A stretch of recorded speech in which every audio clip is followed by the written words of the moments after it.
Jayadevi chase அன்பர்களுக்கு வணக்கம். பிரம்ம முகூர்த்த விளக்கு பூஜை இன்னைக்கு 34வது நாள். இன்னைக்கு ஆடி மாதம் 4வது வெள்ளிக்கிழமைன்றதுனால ஸ்டிக்கர் கோலம் கொஞ்சம் பெருசாக போட்டிருக்கேன். பூஜையை கொஞ்சம் சீக்கிரம் முடிக்கணுன்றதுக்காக கோலம் நைட்டே போட்டேன். காலையில் 4 மணிக்கு எந்திரிச்சு நான் ரெடி ஆகிட்டு பூஜையெல்லாம் முடிக்கிறதுக்கு 5:45 ஆயிடுச்சு. நம்ம பூஜையை பார்த்துட்டு கமெண்ட்டில் வேண்டுதல் பண்ண சொல்லியிருக்காங்க. உமா நரசிம்மமூர்த்தி அப்படின்றவங்க, என் மூத்த மகன் பிரசாந்த், அவனுக்கு வெகு விரைவில் சந்தான பாக்கியம் கிடைக்க வேண்டும் என்று வேண்டுங்கள் அப்படின்னு சொல்லியிருக்காங்க. உங்களோட வேண்டுதல் பண்ணியாச்சு. நீங்களும் உங்கள் குலதெய்வத்தையும் சேலம் சமயபுரம் மாரியம்மாவையும் நீங்கள் தினமும் பார்த்துட்ருக்க எங்கள் வீட்டு பூஜையில் இருக்க தெய்வங்களையும் மனசார நம்பிக்கையோடு வேண்டிக்கோங்க. கண்டிப்பாக உங்களோட வேண்டுதல் சீக்கிரமாக நிறைவேறும். அதே மாதிரி அதிகாரிப்பட்டியில் கீர்த்தனான்ற பொண்ணுக்கு இன்றைக்கி வளகாப்பு நடந்திருக்கு. இந்த பொண்ணு நல்லபடியாக குழந்தையை பெற்றெடுக்கிறதுக்கு நான் மனசார வேண்டிக்கிறேன்.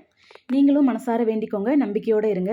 நல்லபடியாக உங்கள் குழந்தையை பெற்றெடுக்கிறதுக்கு அருள் புரிவாங்க. இந்த வீடியோ உங்களுக்கு பிடிச்சிருந்தா லைக் பண்ணுங்கள், ஷேர் பண்ணுங்கள், கமெண்ட் பண்ணுங்கள். அப்படியே நம்ம சேனலை சப்ஸ்கிரைப் பண்ணாதவங்க பண்ணிக்கோங்க. நன்றி, வணக்கம்.